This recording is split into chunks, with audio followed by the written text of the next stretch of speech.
بدماش اس کے گنڈے ساتھی وہاں موجود تھے، کھڑے ہو گئے، ہنگامہ کیا اور حضور پاک صلی اللہ تعالیٰ علیہ وسلم کو پکڑ کر کے کھینچا۔ ابو جہل نے مارا بھی، رسول پاک صلی اللہ علیہ وسلم پر ہاتھ اٹھایا۔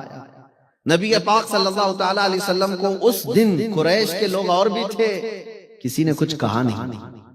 حضور وہاں سے حرم شریف سے باہر نکل کر کے آئے اپنے گھر کی طرف۔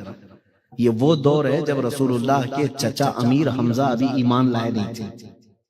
امیر حمزہ ایمان لائے ہوئے نہیں تھے، لیکن پہلوان آدمی تھے، مکہ والے ڈرتے تھے ان سے۔ وہ شکار کے لیے گئے تھے، شکار سے واپس آ رہے تھے، راستے میں کسی نے پکڑ کر کہا، حمزہ آج تمہارے یتیم بھتیجے محمد کو ابو جہل نے مارا پیٹا ہے اور کوئی بچایا نہیں۔ تو رشتہ داری کی جو غیرت تھی وہ جاگ گئی، کہا اس کی ہمت کیسے ہوئی کہ محمد کی طرف ہاتھ اٹھائے۔ یہ کون کہہ رہے؟ حمزہ کہہ رہے۔ اور گھر نہیں گئے، رسول پاک کے پاس نہیں گئے، سیدھے حرم شریف میں آئے۔ دیکھا تو خبیث مردود ابو جہل بیٹھا ہوا تھا، ٹھٹا مار کر ہنس رہا تھا لوگوں کے درمیان۔ اس مجمع میں سے جا کر کے ابو جہل کو پکڑ کر کے کھینچا، لائے حمزہ، امیر حمزہ، اور اس کو ہاتھوں سے اور لاتوں سے خوب گھونسے مارا، اور اس کے بعد کہا، خبردار، کیا تو نے یہ سمجھ لیا کہ محمد کے سارے رشتہ دار مر گئے؟ کبھی اگر محمد کی طرف اس کے بعد آنکھ بھی اٹھایا تو میں آنکھ پھوڑ دوں گا۔ میں اپنے بھتیجے محمد کا کفیل ہوں صلی اللہ علیہ وسلم۔ یہ ابو جہل کو مارا پیٹا، محبت تھی بھتیجے کی، لیکن ایمان نہیں تھا، ایمان لائے ہوئے نہیں تھے۔ مارا پیٹا اور اس کے بعد آئے، دیکھتے ہیں اب میرے بھتیجے محمد صلی اللہ علیہ وسلم کا کیا حال ہے، اب دیکھنے کے لیے آئے۔ رسول پاک صلی اللہ علیہ وسلم ایک جگہ بیٹھے ہوئے تھے، امیر حمزہ آئے، کہا، اے محمد، مجھے سننے میں آیا کہ ابو جہل نے آپ کو مارا ہے، غم مت کرنا، میں بدلہ لے لیا، میں تمہارے دشمن کو خوب مار کر کے آیا ہوں۔ حضور پاک صلی اللہ علیہ وسلم چہرہ نہیں اٹھائے، سنتے رہے، بات سنتے رہے، چہرہ نہیں اٹھائے۔ امیر حمزہ کہتے رہے، اب زیادہ غم مت کرو، مسکراؤ، ہنس دو۔ رسول پاک صلی اللہ علیہ وسلم ان کی طرف نہیں چہرہ اٹھائے۔ پھر جب امیر حمزہ نے بار بار کہا تو اب سننے کی بات ہے، اب سننے کی بات ہے۔ محمد عربی صلی اللہ علیہ وسلم، میرے آقا کا دل کیا تھا؟ حضور چہرہ اٹھاتے ہیں اور کہتے ہیں، اے میرے چچا حمزہ، آپ مجھے خوش دیکھنا چاہتے ہیں؟ آپ مجھے ہنستا مسکراتا دیکھنا چاہتے ہیں؟ امیر حمزہ نے کہا، ایک بار مسکرا دو۔ رسول پاک صلی اللہ علیہ وسلم نے فرمایا، اے میرے چچا حمزہ، آپ نے بدلہ تو لے لیا، اس کو مار کے آئے، لیکن میرے لبوں پر ہنسی اس وقت آئے گی جب آپ کلمہ طیبہ پڑھیں گے، آپ کے اندر ایمان آ جائے۔ امیر حمزہ نے اس دن پکار کر کہا، اشہد ان لا الہ الا اللہ واشہد ان محمد رسول اللہ۔ وہ کہتے ہیں دنیا کا کوئی عام انسان ہو تو اپنے دشمن سے بدلہ لیتی خوش ہو جاتا۔ امیر حمزہ کہتے ہیں اس دن میں جان لیا کہ یہ اللہ کے سچے رسول ہیں، اپنے نفس کے لیے نہیں جیتے بلکہ اللہ کے بندوں کے لیے، ان کی ہدایت کے لیے میرے آقا یہاں پر آئے۔ عزیزان گرامی وقار، اس رسول پاک صلی اللہ علیہ وسلم کو امت کی فکر تھی، اور یہی بزرگوں میں بھی رہا، یہی بزرگوں میں بھی رہا۔ آپ کو پتا ہے مشہور واقعہ، جب رسول پاک صلی اللہ علیہ وسلم مدینے سے دور، لوگوں سے دور چلے گئے تھے، کسی کو خبر ہی نہیں تھی کہ کہاں گئے۔ حضرت ابو بکر صدیق رضی اللہ تعالیٰ عنہ ڈھونڈتے ڈھونڈتے ایک جنگل کی طرف آئے، پوچھا، ادھر ادھر دیکھتے رہے، ایک چرواہا جو بکریاں چراتا تھا وہ ملا۔ حضرت ابو بکر نے پوچھا کہ کیا تو نے ہمارے رسول محمد صلی اللہ علیہ وسلم کو دیکھا ہے؟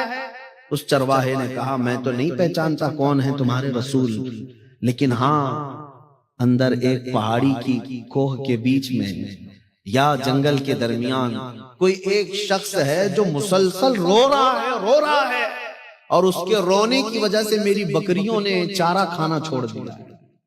کون ہے؟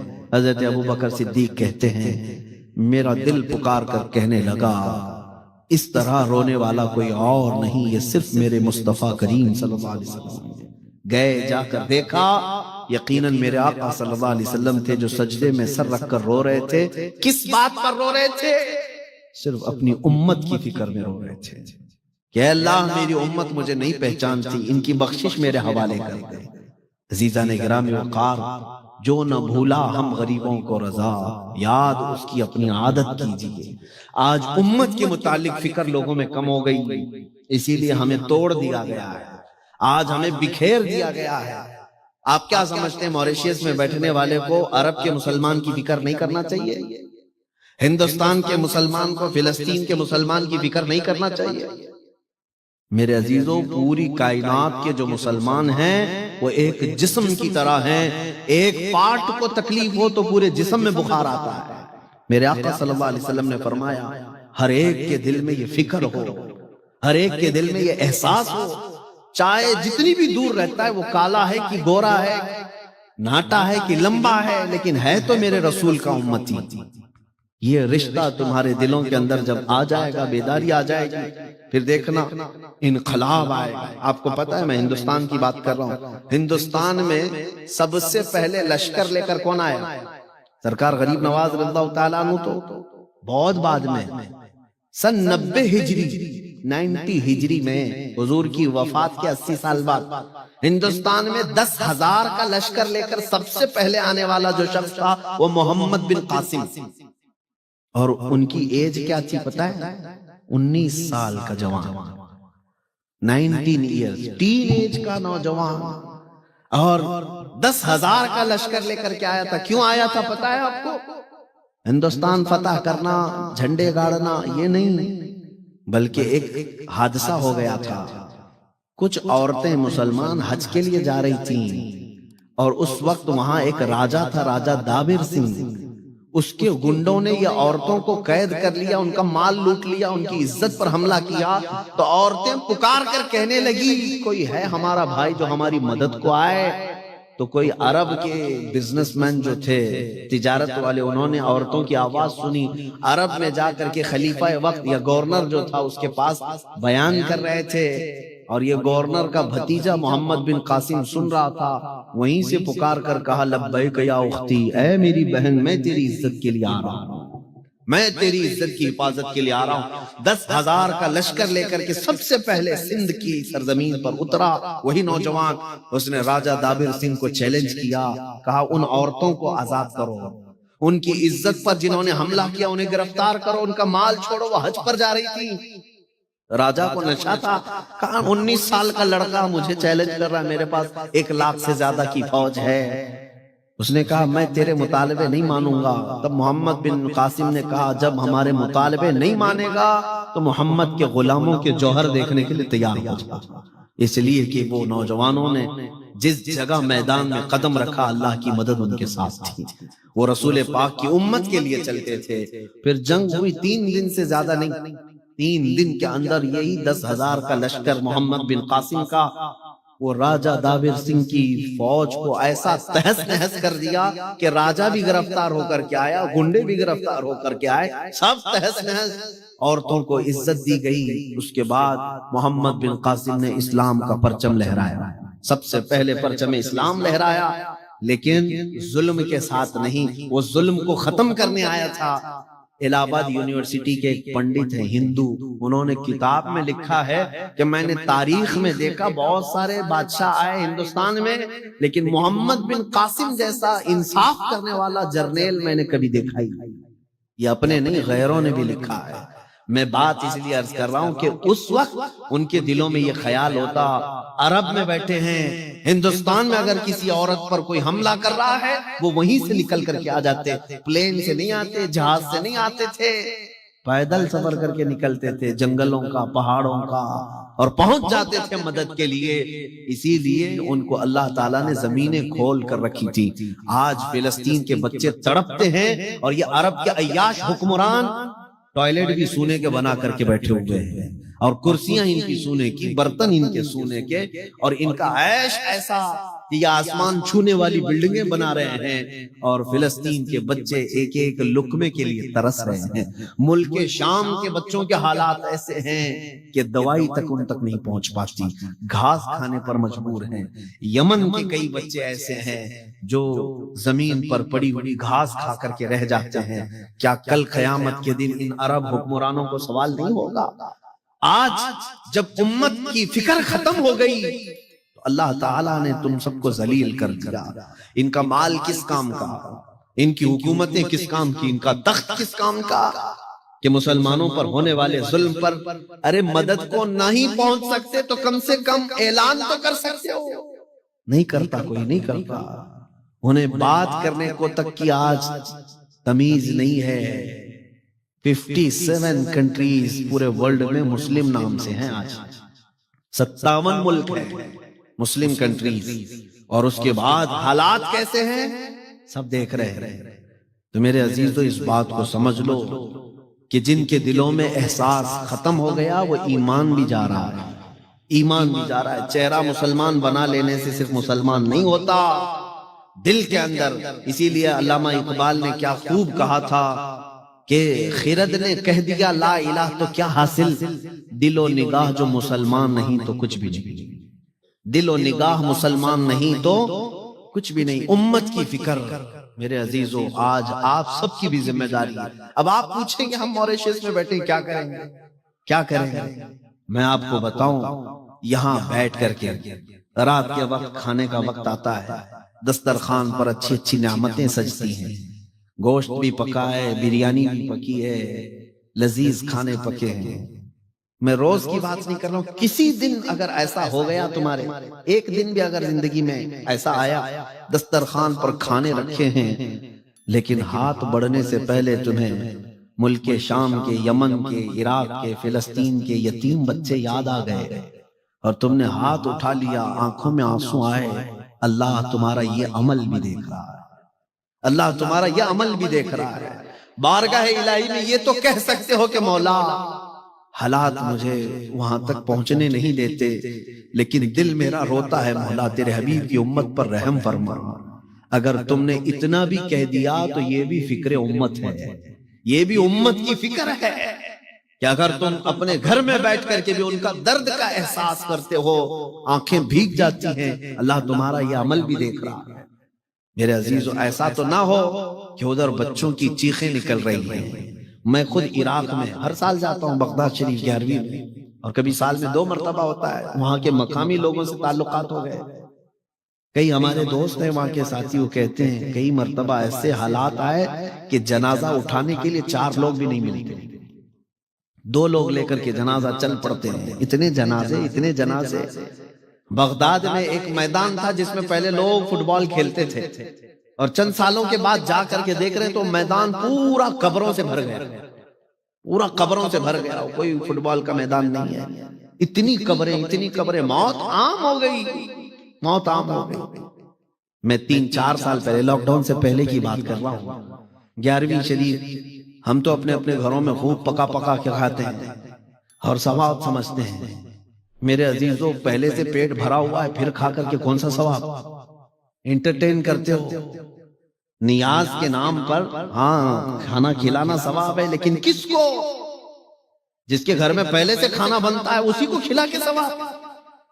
اس تک ہمارا کھانا ہی نہیں پہنچتا جس کے گھر میں روٹی بھی نہیں بنتی. غریب اور مسکین کو کھلانے کا حکم اسلام میں ہے، پیٹ بھرے ہوئے لوگوں کے لیے نہیں ہے. ان کا تو پہلے سے پیٹ بھرا ہے، ان کے پاس کھانا پہلے سے ہے. ہمارے نیاز کا سسٹم کیا ہے، لنگر کا سسٹم کیا ہے؟ سارے وہی لوگ کھاتے ہیں جن کے گھر میں 4 ٹائم کھانا بنتا ہے اور نیاز کھاتے ہیں، اور نیاز کرنے والے سمجھتے ہیں بہت ثواب کا کام ہے، بہت ثواب کا کام ہے. میرے عزیزو ثواب کا کام سرکار غوث اعظم عبد القادر جیلانی رضی اللہ تعالیٰ عنہ فرماتے ہیں سب سے نیک کام بھوکوں کو کھلانا، ننگوں کو پہنانا. بات سمجھیں، دونوں کو مکس کر کے بتایا گیا. بھوکوں کو کھلانا، ننگوں کو پہنانا، یہ دونوں کو جمع کر کے کیوں کہا گیا؟ اس لیے کہ وہی بھوکے کو کھلاؤ جس کے پاس کپڑے پہننے تک کی بھی نوبت نہیں ہے، جس کے پاس اتنا مال بھی نہیں. وہ زمانے کی بات تھی، لیکن آج اگر غریب ملتا ہے تو اسے کھلائیں، نہیں تو ان تک اپنا مال پہنچائیں. میں جو بات کر رہا تھا کمپلیٹ کرتا ہوں. 4 سال پہلے ہم وہاں پر جا کر 11ویں جو کرتے اپنے کھانے کے لیے 1 مرتبہ بنا لیتے ہیں، ٹھیک، لیکن باقی سارے بکرے ذبح کر کے ریفیوجی کیمپ میں، جہاں پر جنگ میں جن کے گھر تباہ ہو گئے ان کے گھروں پر جاتے ہیں، گوشت کے ٹکڑے تقسیم کرتے ہیں. بہت سارے لوگ کرتے ہیں. ہم بھی گئے تھے، میں یہ تجربہ آپ کو بتا رہا ہوں، آنکھیں آج بھی ہماری ڈبڈبا جاتی ہیں جب گوشت کے ٹکڑے لے کر ہمارا ڈرائیور پہنچا، وہاں بچوں کو اعلان، پوری جھوپڑیاں لگی ہوئی تھی کہ لوگوں گوشت آ گیا ہے تمہارے گھر، سارے گھروں سے بچے عورتیں سب نکل آئے، ہمارے ہاتھوں سے وہ گوشت ایسے چھین کر کے بھاگتے تھے جیسے کوئی چیل کوے چھین کے بھاگتے تھے۔ آج اس حالت پر امت مسلمہ کو کون لایا؟ کیا یہ میرے رسول کی امت نہیں ہے جس کو ایسا بھکاری بنا دیا گیا؟ ان کو ایک گوشت کا ٹکڑا لے کر کے، چھوٹی سی ایک لڑکی کو دیکھا وہ گوشت کا ٹکڑا لے کر بھاگ رہی ہے اور بیچ راستے میں چوم رہی، آنکھوں سے لگا رہی، گوشت کا ایک ٹکڑا 1.5 کلو کا ہوگا، آدھا کلو کا ہوگا۔ اس دن درد ہوتا ہے دل میں کہ ہم تو روز کھاتے ہیں اپنے گھروں میں، اور میرے آقا صلی اللہ علیہ وسلم کی امت کو ہم نے کبھی احساس نہیں کیا۔ اور تمہیں پتا ہے میرے رسول کی عادت کیا تھی؟ ماں عائشہ صدیقہ فرماتی ہیں میرے بستر میں حضور آرام کرتے تھے، کبھی بجلیوں کی آواز آتی تو رسول اللہ بستر چھوڑ کر باہر نکل جاتے تھے، باہر چلے جاتے تھے اور رونے لگ جاتے تھے، دعا کرتے، استغفار کرتے۔ حضرت عائشہ پوچھتی ہیں یا رسول اللہ جب بھی بجلیاں آتی ہیں آپ کیوں بستر سے نکل کر باہر آتے ہیں، روتے ہیں؟ رسول پاک صلی اللہ علیہ وسلم فرماتے ہیں اے عائشہ مجھے ڈر لگتا ہے جب بجلیاں آتی ہیں پچھلی امتوں کا عذاب یاد آتا ہے، کہیں یہ بجلیاں میری امت پر عذاب بن کر نازل نہ ہو جائے۔ میں اللہ کی بارگاہ میں استغفار کرتا ہوں کہ مولا عذاب مت نازل کر میری امت پر، جو نہ بھولا ہم غریبوں کو رضا، یاد اس کی اپنی عادت کیجیے۔ آج ہم بھولے بیٹھے اس رسول کی امت کو۔ عزیزان گرامی وقار، قرآن نے تمہیں کیا کہا؟ کنتم خیر امت اخرجت للناس تأمرون بالمعروف وتنہون عن المنکر وتؤمنون باللہ، تم کو انسانوں میں سب سے بہترین امت بنایا گیا۔ کیوں؟ اس لیے کہ تم لوگوں کو اچھائی کی طرف بلاتے ہو، برائیوں سے روکتے ہو، اللہ پر غیب پر ایمان لاتے ہو، اچھائیوں کی طرف بلانا تم نے چھوڑ دیا۔ بہت سارے نوجوان بچے آج نشہ کے اڈوں پر رات رات گزارتے ہیں، بڑے بڑے شہروں میں یہ حالات ہو گئے۔ ہمارے محلوں میں نشہ بیچا بھی جاتا ہے، خریدا بھی جاتا ہے، کھلایا بھی جاتا ہے، پلایا بھی جاتا ہے، اور بہت سارے ذمہ دار لوگ ہیں وہ جانتے ہیں چھوڑ دیتے ہیں، نہیں اس کو کون بولے گا، وہ میرے خلاف کھڑا ہو جائے گا، فلاں ہو جائے گا۔ تمہیں اگر امت مصطفیٰ کی فکر ہے اسے بچاؤ، اسے بچاؤ، اسے روکو۔ اس کو روکنے کے طریقے ہیں مار کر کے نہیں، تھپڑ لگا کر کے نہیں، ڈانٹ کر کے نہیں۔ میں نے خود دیکھا ہے اپنی زندگی میں، میں نے دیکھا ہے، ایک دو نہیں، میں آپ کے سامنے سینکڑوں بچے لا کر کے رکھ دوں گا جنہوں نے نشہ سے توبہ کیا ہے، الحمدللہ۔ میں یہ اپنی تعریف کے لیے نہیں کہہ رہا ہوں، لیکن کیا طریقہ کیا؟ صرف اتنا کہا اس نوجوان کو جو ایڈکٹ ہو گیا کہ تجھے اللہ کے رسول کا واسطہ دیتا ہوں، اگر رسول پاک صلی اللہ تعالیٰ علیہ وسلم سے دل میں محبت رکھتا ہے تو چھوڑ دے اس چیز کو، چھوڑ دے، اس لیے کہ وہ رسول تجھ سے بہت محبت کرتے ہیں۔ اس رسول نے فرمایا تمہارے پاؤں میں کانٹا بھی چبھے تو اس کا درد مجھے ہوتا ہے، یہ میرے آقا نے فرمایا، یہ رسول کریم صلی اللہ علیہ وسلم نے فرمایا۔ جس نوجوان کو ہم نے یہ کہا کہ وہ رسول تجھ کو تیری ماں سے، تیرے باپ سے زیادہ پیار کرتے ہیں، کیا تجھے اس رسول کا واسطہ نہیں پیارا ہے؟ چھوڑ دیا، اس نے توبہ کر لیا۔ بہت سارے ایسے ہیں الحمدللہ وہ آج فجر کی نماز کے بھی پابند ہیں۔ طریقہ کار ہے، امت کی فکر کرنا چھوڑ دیا تو پھر ہماری امت ٹکڑوں میں بدل گئی۔ سب یہ سوچتے ہیں اس کو میں کیوں بولوں، اس کو میں کیوں بولوں، نہیں، تمہاری ذمہ داری ہے، تم خیر امت ہو، برائیوں سے روکنے کے لیے آئے ہو، اچھائیوں کا حکم دینے آئے ہو۔ عزیزان گرامی وقار، وقت زیادہ طویل ہو گیا، میں ان بزرگوں کی بارگاہ میں کچھ عرض نہ کر سکا۔ سرکار محدث اعظم ہند رحمۃ اللہ تعالی علیہ کی صرف اتنی بات میں آپ کو بتا دوں کہ وہ محدث اعظم ہند تھے، محدث اعظم ہند۔ حدیث میں جو سب سے زیادہ مہارت حاصل کرتا ہے اس کو محدث کہتے ہیں، اور وہ بھی محدث اعظم ہند، ہندوستان کے بڑے محدث تھے۔ دیکھیے میں ابھی آپ کو ایک بات بتا دوں، آج کے زمانے میں لقب دینا بھی آسان ہے، کوئی کسی کو کچھ بھی بول دے، ہاں یہ فلاں ہے، وہ فلاں ہے۔ فارسی میں ایک شعر ہے، پیراں نمی پرند مریداں می پرانند۔ فارسی میں کہا جاتا ہے پیر اڑتے نہیں ہیں، مرید اڑواتے ہیں، مرید اڑاتے ہیں۔ ارے ہمارے پیر تو چوتھے آسمان پہ رہتے ہیں۔ دوسرا کہتا ہے تیرے چوتھے پہ میرے پیر تو ساتویں پہ رہتے ہیں۔ پیر کے بارے میں مرید جو ہے نا اڑاتے رہتے ہیں، لقب مرید جو چاہے دیتے رہتے ہیں۔ ایک مرید کہتا ہے میرے پیر تو اجمیر میں نماز پڑھتے ہیں لیکن رہتے یہاں ہیں، دوسرا کہتا ہے نہیں میرے پیر تو مکہ مدینے میں پڑھتے ہیں رہتے یہاں ہیں۔ ہاں یہ بہت سارے لوگوں میں مقابلہ ہوتا رہتا ہے۔ میں ان سے کہتا ہوں تمہارے پیر نماز ہی نہیں پڑھتے، نہ مکہ میں نہ مدینے میں نہ اجمیر میں، بیٹھ کے یہاں کھاتے رہتے ہیں، ان سے کہو کھانا بھی وہیں کھا کے آ جائیں۔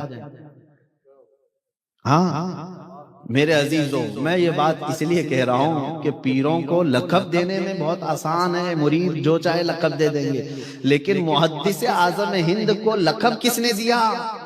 کیا یہ مریدوں نے لقب دے دیا؟ ان کے چاہنے والوں نے دے دیا؟ نہیں، بلکہ ان کو پڑھائے ہوئے استاد نے لقب دیا۔ استاد اپنے شاگرد کو کہہ رہا ہے، اور وہ بھی علم حدیث میں کچھ بزرگوں کو 40 سال لگ گئے، کسی کو 50 سال لگ گئے بخاری شریف پڑھاتے پڑھاتے، جب ان کو محدث کہا جاتا ہے۔ لیکن حضرت محدث اعظم ہند کو صرف 17 سال کی عمر میں محدث اعظم ہند کہا گیا۔ یہ آپ کا کمال تھا علم حدیث میں۔ اللہ تبارک و تعالیٰ ان کے فیوز و برکات ہم سب کے سینوں پر جاری و ساری فرمائے۔ اور صرف حدیث میں نہیں، ایک جگہ اعظم گڑھ میں آپ نے تقریر فرمائی تھی محدث اعظم ہند، جو موجود لوگ تھے وہ کہتے ہیں ایک تقریر میں ہم نے دیکھا 25 لینگویج استعمال کیے تھے، 25 زبانیں الگ الگ آپ نے استعمال کیے۔ وہ جس میدان میں گئے اس کے بادشاہ تھے، جس میں مناظرے میں گئے، مناظرے میں دیوبندیوں کے دانت کھٹے کر کے آئے، مناظر اعظم بھی تھے، ایڈوکیٹس تھے، وکیل حضرات ان کے سامنے بات کر رہے تھے۔ بھاگلپور میں 1 گھنٹہ تک تقریر کیے، پورے آرٹیکلز جتنے بھی انڈین یہ جو ہمارے لا ہیں اس کے بارے میں بات کرتے رہے، پینل کوڈ فلاں، یہ آرٹیکل 3 سب بات کرتے رہے۔ تو وکیل جتنے بیٹھے ہوئے تھے ایڈوکیٹ، انہوں نے کہا کہ آپ انڈین لا کے حافظ ہیں، ہمیں یاد نہیں یہ ساری چیزیں، آپ تو ایسا پڑھ رہے ہیں جیسے کہ آپ نے حفظ کیا ہے۔ بہرحال میرے عزیزو، یہ سب کمال ہے عشق رسول کا۔ جو بندہ اپنے آپ کو رسول اللہ کے لیے وقف کرتا ہے، دنیا کے سارے علوم اس کو صدقے میں دے دیے جاتے ہیں۔ اعلیٰ حضرت نے بھی یہی فرمایا، بچپن میں مجھے میتھمیٹکس پڑھنے کا، منطق اور فلسفی پڑھنے کا شوق تھا، کتابیں لے کر بیٹھتا تھا۔ میرے والد گرامی حضرت علامہ نقی علی خان صاحب آئے، دیکھا میں یہ میتھمیٹکس حساب کی کتابیں پڑھ رہا ہوں تو انہوں نے میرے ہاتھ میں سے کتابیں لے لی، کہا احمد رضا یہ سب کیا پڑھ رہا ہے، رکھ۔ کہا علم حدیث پڑھ، رسول اللہ کے دین کی یعنی فقہ پڑھ، حدیث پڑھ، اور وہ حدیث اور فقہ کے صدقے میں اللہ سارے علوم یوں ہی تجھے عطا کر دے گا۔ اور پھر اللہ نے ایسا نوازا اعلیٰ حضرت کو کہ میتھمیٹکس میں ان کی لکھی ہوئی کتابوں کا پروفیسر لوگوں کے پاس بھی جواب نہیں آج۔ تو بہرحال جو کچھ بھی ملتا ہے وہ میرے مصطفیٰ کریم صلی اللہ علیہ وسلم سے وفا کرنے پر ملتا ہے۔ اخیر میں میں یہی کہوں گا کہ یا رسول اللہ، خلق کے حاکم ہو تم، رزق کے قاسم ہو تم، جو ملا تم سے ملا، تم پہ کروڑوں درود، بے ہنر و بے تمیز کس کو ہوئے ہیں عزیز، ایک تمہارے سوا، تم پہ کروڑوں درود۔ آج اہل موریشس سے میں کہتا ہوں، آئیں ہم سب یہ عہد کرتے ہیں کہ اگر اپنی زندگی میں کسی کو راضی کرنا ہے، ایک بات میں آپ کو بتا دوں، کچھ نوجوان صرف چند دوستوں کو راضی کرنے کے لیے اپنا چہرہ بدل لیتے ہیں۔ ہاں، داڑھی نکال کے پھینک دیا، کیوں؟ اس لیے کہ دوسرے لوگ ہم کو بولیں کہ پرانے زمانے کا آدمی لگ رہا ہے، کیا بوڑھا ہو گیا، مولانا ہو گیا، مولوی صاحب ہو گیا۔ اس کو صرف چند لوگوں کو راضی کرنے کے لیے اپنے آپ کو بدل لیا، لیکن پھر بھی وہ راضی نہیں رہتے، تم دنیا کو ننگا ہو کر کے بھی راضی نہیں کر سکو۔ ایک بات یاد رکھیں، کچھ بھی اپنے آپ کو بدل لو، لوگ بولتے رہیں گے ہو تم کو یہ دنیا چھوڑتی نہیں، یہ کپڑے پہنو تو مجھے بولتے ہیں، عام کپڑے پہنو تو بولتے ہیں، اگر سادے کپڑے پہن کر کیا ہو تو بولتے ہیں مولانا تو یہ کچھ ہے ہی نہیں، بھکاری دکھتا ہے۔ بہت زیادہ کپڑے پہن لو، اچھے کپڑے پہن لو تو بولتے ہیں پتہ نہیں کہاں سے پیسہ لا رہا ہے۔ سائیکل پر جاؤ تو غریب ہے، یتیم ہے بیچارہ، کار میں جائے گا تو بولا سب کا مال لوٹ کے جا رہا ہے۔ تو لوگوں کی کوئی بھی یہ رہتی نہیں، لیکن میں یہ کہتا ہوں کہ تم اپنے آپ کو کیوں بدلنے جا رہے ہو؟ جس کے دل میں یہ بات آتی ہے نا، لوگ کیا کہیں گے، لوگ کیا کہیں گے، ایسا کروں گا لوگ کیا کہیں گے، ان کے لیے میں ایک ہی جملہ کہتا ہوں، لوگ کچھ نہیں کہتے، مرنے کے بعد صرف انا للہ کہتے ہیں۔ بس یہی ایک اچھی چیز بولتے ہیں انا للہ و انا الیہ راجعون، باقی زندگی میں ان کا خیال مت کرو کیا کیا بولتے تھے۔ لوگوں کے لیے جیتے رہو گے تو یہ لوگ کتا بنا دیتے ہیں، کچھ بھی بنا دیتے ہیں، لیکن اگر آپ کو راضی کرنا ہو تو مدینے کے تاجدار کو راضی کرو، اس لیے کہ وہ بہت جلدی راضی ہوتے ہیں۔ اپنے خدا کو راضی کرو، وہ ایک سجدے میں راضی ہوتا ہے، ایک سجدے میں راضی ہوتا ہے۔ باقی دنیا کو راضی کرتے کرتے لوگ تھک گئے، لیکن دنیا راضی نہیں ہوتی، اور اگر ایک راضی ہو گیا تو دوسرا ناراض ہے۔ آپ محلے میں رہتے ہیں، پورے محلے کو راضی کر کے دکھاؤ، چیلنج ہے میرا۔ ہاں آپ کیا سمجھتے ہیں؟ نہیں ہو سکتا۔ میں اپنے لیے کہہ رہا ہوں، میں اپنے لیے کہتا ہوں، سننے والے ہمارے لاکھوں ہوں گے، لیکن گالیاں دینے والے بھی، نفرت کرنے والے بھی۔ تو اگر میں ان نفرت کرنے والوں کو دیکھوں تو اپنے آپ کو بہت کچھ ادھر ادھر کرنا پڑ جائے گا۔ مجھے شیخ سعدی رحمت اللہ علیہ کی وہ بہت اچھی بات یاد آتی ہے کہ آپ سے کسی نے کہا کہ آپ کو فلاں برا بولتا ہے، فلاں برا بولتا ہے، اس کا بھی تو کچھ جواب دو۔ انہوں نے کہا تھا مجھے جو پیار کرتے ہیں ان کے لیے میرے پاس ٹائم نہیں، نفرت کرنے والوں کو کہاں ٹائم ہے؟ پہلا حق تو ان کا ہے، جو چاہتے ہیں ان کا حق ہے۔ میرے عزیزو، ہم بچپن میں ایک چیز پڑھتے تھے، میں صرف یہ اس لیے کہہ رہا ہوں، کوئی لطیفہ نہیں، اپنے آپ کو کچھ نوجوان صرف اس لیے چینج کرتے ہیں کہ دنیا میں اچھا لگوں، دنیا میری تعریف کرنے لگے۔ تم اپنے آپ کو چینج کرتے ہو لیکن پھر بھی گالی کھاتے ہو، پھر بھی برا۔ تم نے اپنے ہیئر سٹائل الگ کر لیے، ہاں لباس کا سٹائل بدل لیا کسی کو راضی کرنے کے لیے، لیکن ایک راضی ہوا دوسرا بولتا ہے ارے کیسے کپڑے پہنا ہے۔ تمہاری یہی زندگی گزر جائے گی، کوئی نہ کوئی تم میں عیب لگاتا رہے گا۔ بچپن میں ہم نے کتاب میں ایک بات پڑھی تھی کہ بیچارے ایک شوہر بیوی گدھا لے کر کے جا رہے تھے، تو شوہر نے بیوی کو بٹھایا، گدھا خود پکڑ کے جا رہا تھا، عورت ہے ساتھ میں اس کو سوار کرے۔ چوک پہ بیٹھے ہوئے لوگ کمنٹس کرنے لگے بیوی کا غلام جا رہا ہے، عورت کا غلام ہے، عورت کو بٹھایا خود چل کے جا رہا ہے۔ اس کو بات بری لگی، عورت کو اٹھایا خود بیٹھ کے جانے لگا۔ تھوڑی دور آگے جانے کے بعد کچھ لوگوں نے دیکھا اور کہا ظالم آدمی ہے، عورت کو چلا رہا ہے خود بیٹھا ہوا، خود بیٹھا ہوا۔ وہ بیچارہ اتر گیا، کہا کہ نہیں چلو کوئی نہیں بیٹھے گا، دونوں چل کے جاتے ہیں۔ تیسری جگہ کچھ لوگ بیٹھے تھے، انہوں نے کہا کتنے بیوقوف ہیں، سواری ہے پھر بھی چل کے جا رہے ہیں، سواری ہے ساتھ میں لیکن پھر بھی پیدل جا رہے ہیں۔ اس نے کیا کہا اب ایک ہی چیز باقی رہتی، گدھے کو اٹھا کے لے جاؤ۔ اب کیا بچا؟ لوگوں کی باتوں سے بچنے کے لیے لاسٹ چیز بچی، گدھے کو اٹھا لو۔ یہی حالت ہو جاتی ہے، جو لوگوں کے لیے اپنے آپ کو چینج کرتے ہیں انہیں آخر میں گدھا اٹھانا پڑ جائے گا، آخر میں گدھا اٹھانا پڑ جائے گا۔ اس لیے اس کا علاج کیا ہے؟ اس کی نہ دیکھو، اس کو راضی نہ کرو۔ بریلی کے امام نے یہ فرمایا آج لے ان کی پناہ آج مدد مانگ ان سے، ہاں آج لے ان کی پناہ آج مدد مانگ ان سے، کل نہ مانیں گے قیامت میں، اگر مان گیا انہیں جانا انہیں مانا، نہ رکھا غیر سے کام، للہ الحمد میں دنیا سے مسلمان گیا۔ تمہارے جسم پر کپڑے پھٹے ہوئے ہوں، پیوند لگا ہوا ہو، بال الجھے ہوئے ہوں، لیکن رسول کے لیے جیتے تھے، وہ رسول پاک کبھی یہ نہیں کہتے کہ اس کے کپڑے پھٹے ہوئے ہیں، اس کا جسم فلاں ہے۔ حضرت صہیب رومی یہ مکہ مکرمہ سے آ رہے تھے، ان کے ماں باپ کافر تھے، ان کو کہا تھا کہ ہم پورے مال سے تمہیں آگ کر دیں گے، انہوں نے کہا مال پورا لے لو۔ باپ نے گنڈوں کو لگایا یہ جب مدینے جائے گا اس کو مارنا، گنڈے آئے بیچ راستے میں بہت مارا، ان کی آنکھ پھٹ گئی، ناک پھٹ گئی، گھٹنے ٹوٹ گئے، لیکن پھر بھی وہ واپس مکہ جانا نہیں چاہتے تھے، مدینہ آنا چاہتے تھے ہجرت کر کے۔ جوانی کا وقت ہے، یہاں تک کہ ماں جو سب سے زیادہ بچوں سے پیار کرتی ہے، ماں نے کیا کہا تھا پتہ ہے صہیب، تیرے جسم پہ جو کپڑے ہیں نا وہ ہمارے کمائی کے، ہمارے پیسوں کے، وہ کھول کے دے دے۔ انہوں نے کپڑے بھی کھول کے دے دیے، ٹاٹ گونی کا لباس اوڑھ لیا، کانٹے لگا لیے، اور ایسے ہی چل کر کے مدینے آئے تھے۔ کتنا لمبا سفر کر کے جب مدینے پہنچے، صحابہ کہتے ہیں رسول پاک صلی اللہ علیہ وسلم مسجد نبوی سے نکل کر کے گردن اونچی کر کر کے کسی کا انتظار کر رہے تھے۔ صحابہ نے پوچھا یا رسول اللہ کوئی قافلہ آ رہا ہے؟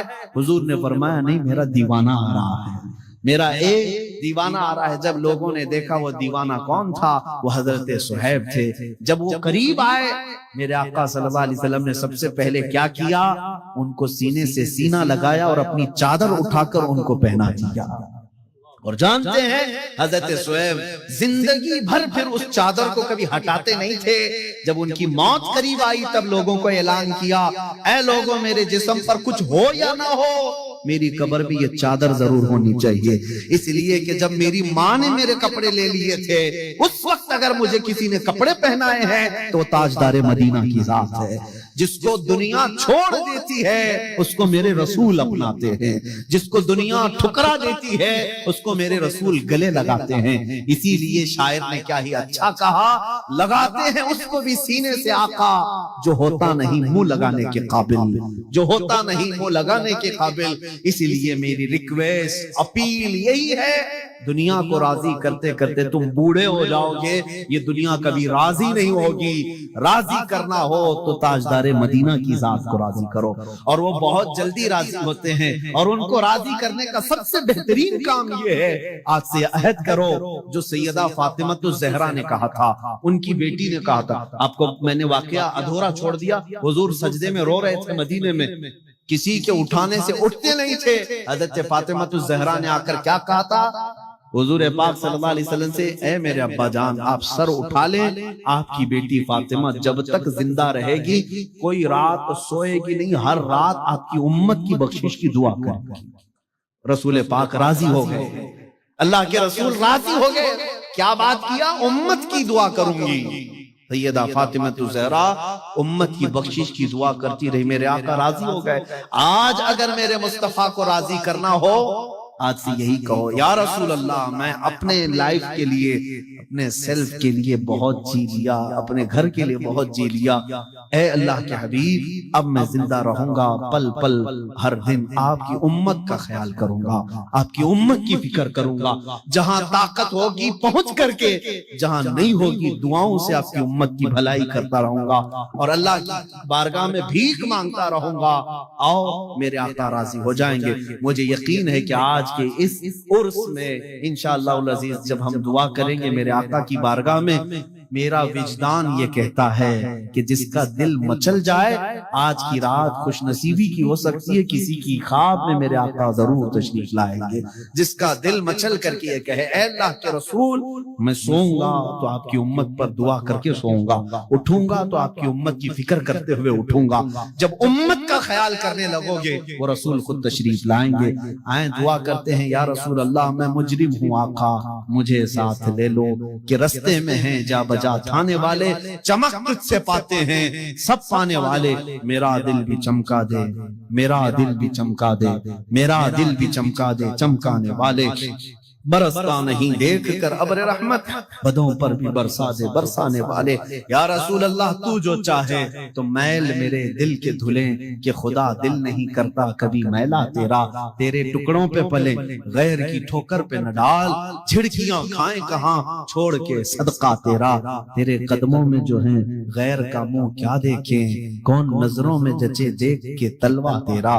یا رسول اللہ, ابھی وہ امی فدا کا آقائی و مولائی, بے ہنر و بے تمیز کس کو ہوئے ہیں عزیز. ایک تمہارے سوا تم پہ کروڑوں درود, گندے نکمے کمی مہنگے ہیں کوڑی کے تین, کون ہمیں پالتا تم پہ کروڑوں درود. اس کے بعد رفادہ, یہ ایک ذمہ داری ہے. جو حاجی آیا کرتے ان کو پیسوں کی ضرورت ہوتی, کہیں دور دراز سے سفر سے آئے ہوتے, ان کی مالی مدد کی ضرورت ہوتی, وہ ایک خاندان کے ہاتھ میں دے دیا گیا. یہ رفادہ ایک منسٹری کا نام ہے. وہ اس منسٹری کے ذمہ دار ایک قبیلے کو بنایا. پھر اس کے بعد سدانہ, خانہ کعبہ کی حفاظت, اس کے غلاف کو تبدیل کرنا, اس کی چابی کی ذمہ داری, اس کو کھولنا بند کرنا, اس کی صفائی کرنا, وہ بھی ایک قبیلے کے ذمے میں دے دیا. وہ باضابطہ ایک منسٹری بنائی گئی, ایک وزارت تھی. اور اس کے علاوہ تقریباً انہوں نے 26 منسٹریاں بنائی تھیں, شعبے بنائے تھے. کون؟ حضرت قصی. یہ دنیا میں سب سے پہلے اس طرح شعبے جات کو تقسیم کر کے, جیسے ایک جمہوری نظام ہوتا ہے, ایک ڈیموکریسی نظام ہوتا ہے, اس طرح سے آپ نے بنایا. اور حضرت قصی کی یہ مہارت تھی کہ پورے عرب میں آپ کا, بلکہ ہر جگہ آپ کا چرچا ہونے لگا. اور حضرت قصی نے اس چیز کو اتنے اونچے لیول تک لے جا کر وہاں مکہ مکرمہ کو پوری دنیا میں متعارف کیا کہ لوگ یہاں کی خدمتیں دیکھنے کے لیے آیا کرتے تھے. ہر قبیلے کو الگ ذمہ داریاں تھیں. یہ تاریخ ہے. اس کے بعد قصی جلدی ہی انتقال کر گئے، حالانکہ ان کو زیادہ وقت نہیں ملا، ان کا زیادہ وقت نہیں تھا. ان کی شادی ہوئی. شادی ہونے کے بعد ان کے گھر جو بیٹے پیدا ہوئے ہیں وہ 2 بیٹے تھے، ایک عبد الدار اور ایک عبد مناف. قصی نے اپنی ساری ذمہ داریاں، اپنی جانشینی عبد مناف کو دے دیا. عبد مناف یہ بہت ہی پاکیزہ اخلاق کے انسان تھے اور لوگوں میں بہت ہی معزز تھے، مکرم تھے. عبد مناف کے ذمے میں جو کام آئے تھے وہ جس طرح ان کے باپ قصی نے بانٹے تھے. اس کے بعد عبد مناف کے بیٹے پیدا ہوئے جو عرب قبیلوں میں نہیں، قریش خاندان میں سب سے افضل انسان سمجھے جاتے تھے، وہ حضرت ہاشم ہیں. ہاشم، ان کا لقب ہاشم اس لیے تھا کہ یہ اتنے فیاض تھے، اتنے سخی تھے کہ اپنا مال کا اکثر حصہ پورا حاجیوں کو کھلانے میں تقسیم کرتے تھے. ایک بار عرب میں قحط پڑ گیا تھا، لوگ بھوکے تھے اور لوگوں کے پاس مال و دولت کی کمی بہت زیادہ آ گئی. تو حضرت ہاشم نے سال بھر روٹیوں کے ٹکڑے کر کے ان کو شوربے میں ڈبو کر لوگوں کو پیٹ بھر کر کھلاتے تھے. اس لیے آپ کا لقب ہاشم ہوا. ہاشم اس ذمہ داری کو اس طرح سے سنبھالتے ہیں کہ خانہ کعبہ کی تولیت وغیرہ عبد الدار کے پاس تھی. سقایا، رفادہ، جس کو میں ابھی نام دے کر کے جو منسٹریاں بتایا کہ یہ الگ الگ قبیلوں کے ذمے تھی، تو عبد الدار جو ایک ان کے پردادا کے ہی خاندان میں لوگ تھے، انہوں نے بدعنوانیاں شروع کی تھیں، ٹیکس لگایا، حاجیوں سے پیسہ لیا. یہ تمام چیزیں ہونے کی وجہ سے حضرت ہاشم نے وہ ذمہ داریاں بھی اپنے ہاتھ میں لے لیں. اب قریش خاندان میں حضرت ہاشم کے پاس جو ذمہ داریاں تھیں وہ یہ تھیں کہ آپ رفادہ یعنی حاجیوں کو مالی مدد دینے کے بھی آپ ہی ذمہ دار تھے. سقایا، مینا میں حاجیوں کو پانی پلانے کے ذمہ دار بھی آپ ہی تھے. اور سدانہ، خانہ کعبہ کی چابی اور کلید بردار جو کہتے ہیں، وہ بھی ذمہ داریاں آپ نے لے لی تھی. اتنا ہی نہیں، ندوہ ایک وہاں کی ایسی بیٹھک کا نام ہے جو عدالت بھی ہے، پارلیمنٹ بھی ہے، مشورے کی جگہ ہے، جہاں سب کے فیصلے کیے جاتے تھے، وہ بھی حضرت ہاشم کے ذمے میں تھی. حضرت ہاشم، ان کا بھی معاملہ ایسا ہوا کہ انہوں نے شادی فرمائی اور ان کے ہاں ایک ہی بیٹا پیدا ہوا جن کا نام شیبہ تھا. حضرت ہاشم کے گھر ایک بیٹا پیدا ہوا شیبہ، اور اس کے بعد حضرت ہاشم کا انتقال ہو گیا. شیبہ بچپن میں ہی اپنے باپ سے محروم ہوئے اور ان کے چچا تھے مطلب، جن کا نام تھا، ہاشم کے بھائی، سگے بھائی تھے. مطلب نے یہ شیبہ کو گود لے لیا اور پرورش کی، اور اتنی اچھی پرورش کی کہ لوگ جو ہے شیبہ کو ان کے اصلی نام کی بجائے مطلب کا غلام یا مطلب کا بیٹا کہتے ہوئے عبد المطلب ہی کہنے لگ گئے. یہ عبد المطلب میرے آقا صلی اللہ تعالی علیہ وسلم کے سگے دادا ہیں. عبد المطلب، ان کا اصل نام شیبہ ہے. اب یہ خانہ کعبہ کی تولیت کی ذمہ داری سب سے لمبے عرصے تک سنبھالنے والے یہی ہیں. کافی لمبا ٹائم ان کو ملا. عبد المطلب کے زمانے میں ہی وہ اصحاب فیل کا واقعہ پیش آیا جو ابرہہ بادشاہ خانہ کعبہ کو ڈھانے آیا تھا. یہ حضرت عبد المطلب کے زمانے میں پیش آیا.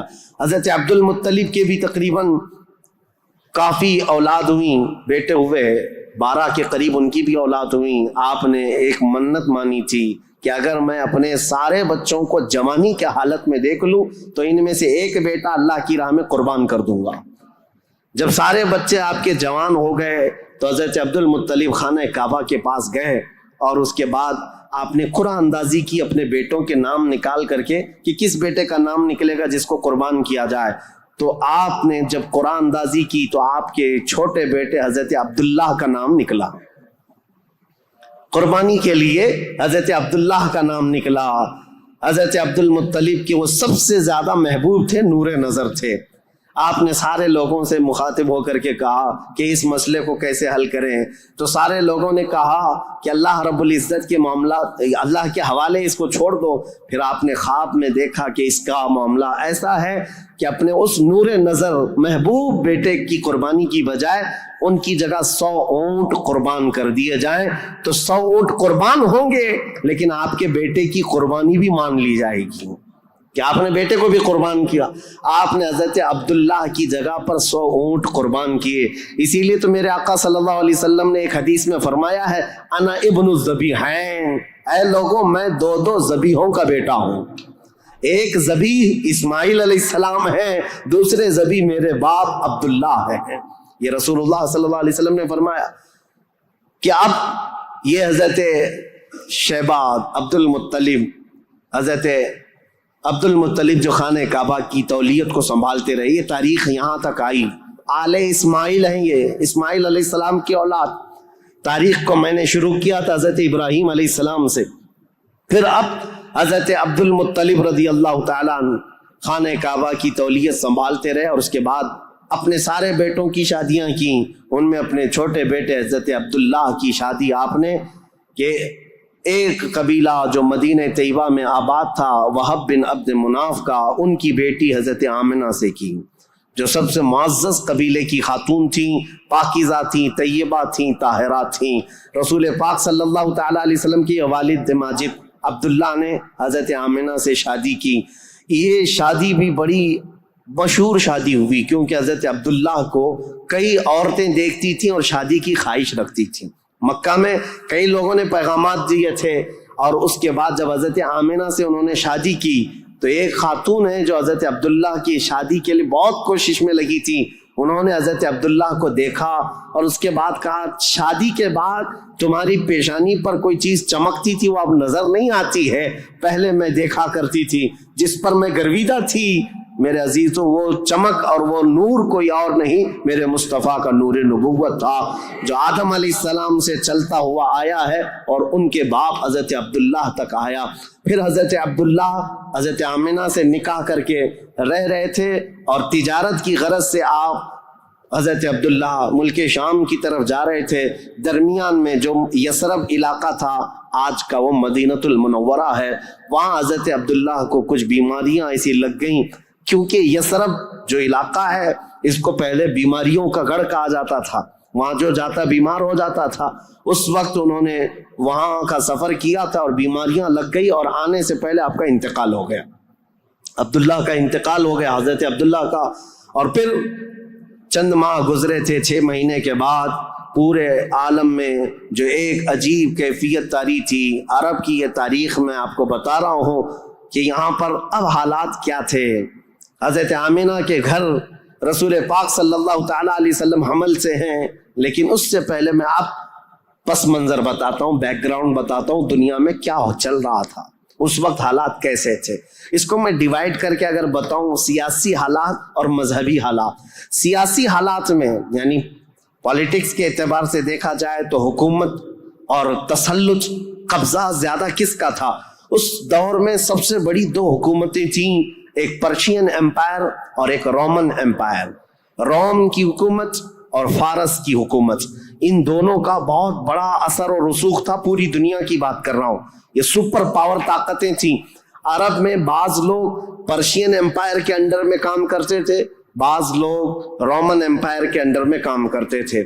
مذہب کے اعتبار سے ہم بعد میں بات کرتے ہیں۔ اب یہ حالات تھے کہ حکومت اور تسلط، قبضہ، سیاسی اثر و رسوخ سب سے زیادہ یہ 2 حکومتوں کا تھا، جس کی وجہ سے آئے دن نئی نئی جنگیں ہوتی تھی۔ رومن امپائر یہ چاہتی تھی کہ دنیا پورا قبضہ کر لیں، پرشین امپائر یہ چاہتے تھے کہ پوری دنیا ہم قبضہ کر لیں۔ اس آڑ میں 2 سپر پاور کے ٹکراؤ میں پوری دنیا میں جنگیں روز روز چلتی رہتی تھی۔ یہ حالات تھے سیاسی۔ عرب لوگوں کی خود کی کوئی حکومت نہیں تھی، ان کی خود کی کوئی حکومت نہیں تھی، لیکن وہی مکہ مکرمہ سے جو ان کے خاندانی حالات کی سرداری چلتی تھی بس۔ لیکن دنیاوی حکومت کے اعتبار سے یہ لوگ پرشین امپائر کے انڈر میں کام کرتے تھے یا پھر رومن امپائر کے انڈر میں کام کرتے تھے۔ یہ 2 طرح کی حکومتیں چل رہی تھی۔ اب مذہبی حالات کے اعتبار سے دیکھا جائے تو میں 4 حصوں میں تقسیم کرتا ہوں پوری دنیا کو۔